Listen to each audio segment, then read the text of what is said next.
In the heart of Africa, where ancient deserts meet new digital frontiers, a silent revolution is unfolding, one not fought with guns or gold, but with satellites.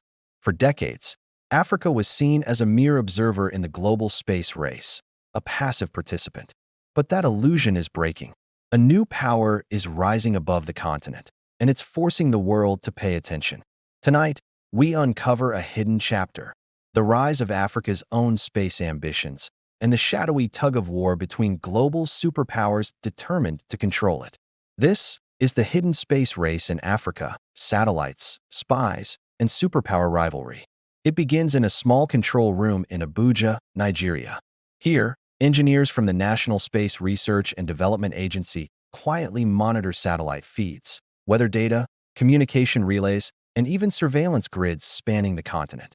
Few people know it, but Nigeria has already launched 5 satellites, built in collaboration with China and the United Kingdom. What started as a scientific project soon turned into something much bigger, a matter of national security, economic independence, and political power.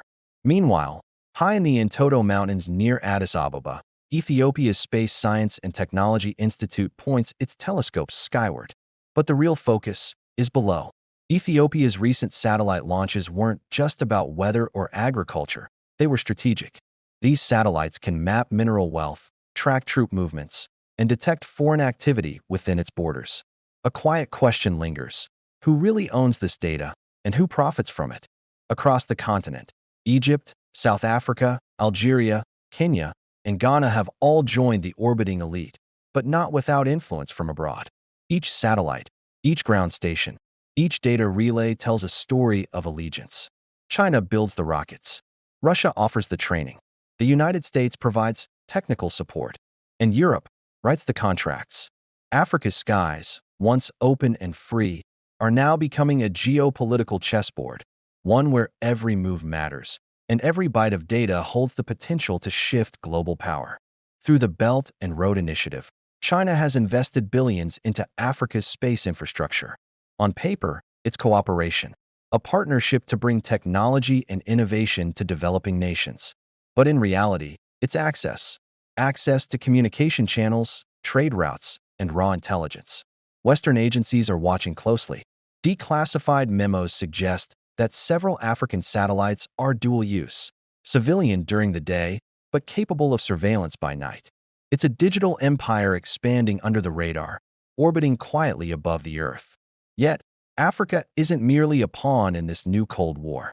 In Ghana, a group of young scientists at the All Nations University built the country's first satellite, GhanaSat-1, with crowd-funded support and local expertise. In South Africa, Denel Spacetech engineers are developing advanced imaging systems that rival Western models. In Rwanda, the government is laying plans for space-based internet coverage powered by local engineers.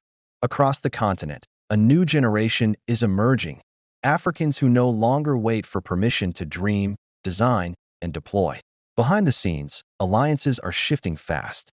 In 2023, Nigeria and South Africa signed a defense space agreement to share surveillance data and coordinate aerospace projects. Meanwhile, Burkina Faso, Mali, and Niger, newly aligned under a Pan-African Defense Initiative, have expressed interest in developing satellite-based communication networks for military security.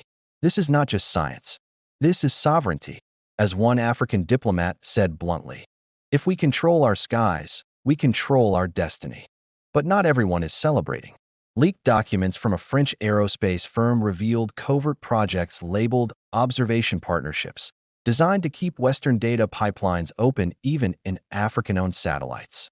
At the same time, China's Long March rockets continue to launch satellites carrying encrypted systems that only Beijing and the host capital can access.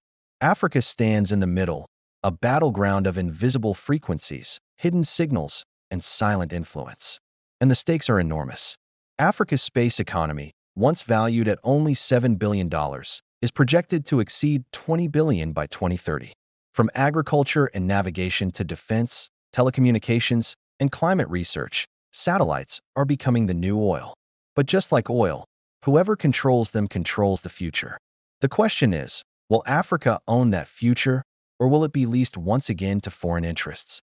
Across labs in Nairobi, Accra, and Dakar, young engineers and data scientists are writing the code that powers Africa's digital independence. They are decoding satellite imagery to fight deforestation, predict droughts, and expose illegal mining. They're using open-source tools and cloud systems to process data once guarded by Western corporations. They're not soldiers. They're not politicians. They're the new guardians of Africa's sovereignty, orbiting quietly above the Earth, building freedom one satellite at a time. Still, every rise brings resistance. Western analysts often dismiss Africa's space projects as symbolic or premature, but history tells a different story. The same was said about African nations running their own universities, telecom companies, and central banks, until they succeeded. When Ghana, Nigeria, and Kenya gained independence, they were told they could never manage infrastructure, let alone rockets. Today, they're proving otherwise. This isn't just about space. It's about power, the power to see, decide, and act without foreign permission.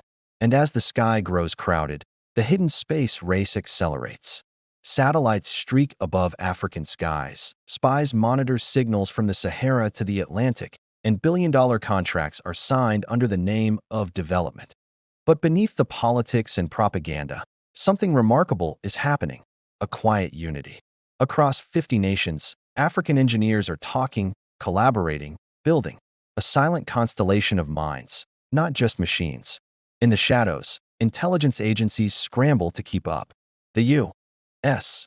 AFRICOM monitors new satellite installations in Kenya and Egypt, while France tracks signal transmissions in the Sahel.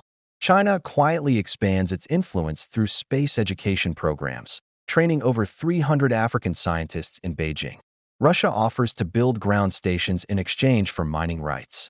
Everyone wants a piece of Africa's sky, but Africa is learning. The old model of dependency is being replaced with collaboration between African nations themselves. The African Union's space agency, headquartered in Cairo, is spearheading a continental mission, a unified African satellite network designed by Africans for Africans. Its purpose: to share data on agriculture, defense, and disaster response without relying on Western or Asian intermediaries. The implications are massive. If successful, Africa would own the world's largest collective satellite data network. From deserts to coastlines, from cities to jungles, Africa is mapping itself, not through colonial borders, but through orbit. Every image captured from space reveals not just land, but power: who controls it, who benefits, and who decides the future. The continent that once powered the world through its resources now seeks to power it through information. Data is the new diamond. Control of orbit is the new gold rush.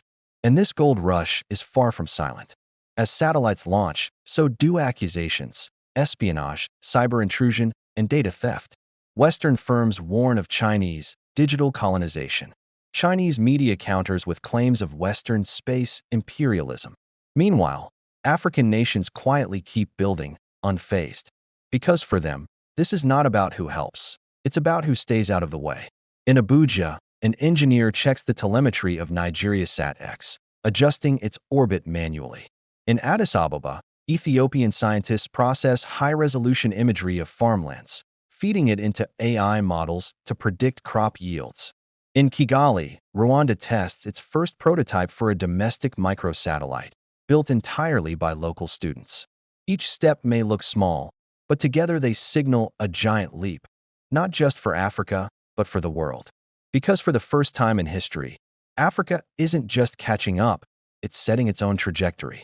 No longer content to look up at the stars, the continent is building its own future among them. The same nations once carved apart on Earth are now connecting above it, bound not by borders, but by orbit. This is a new map, a digital Africa drawn by engineers, dreamers, and data scientists.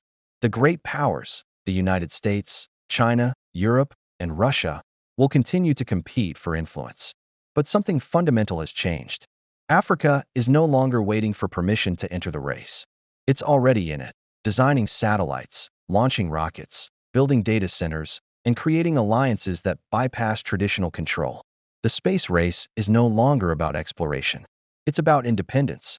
And as the sun sets over the Sahara, The stars above no longer belong to anyone else.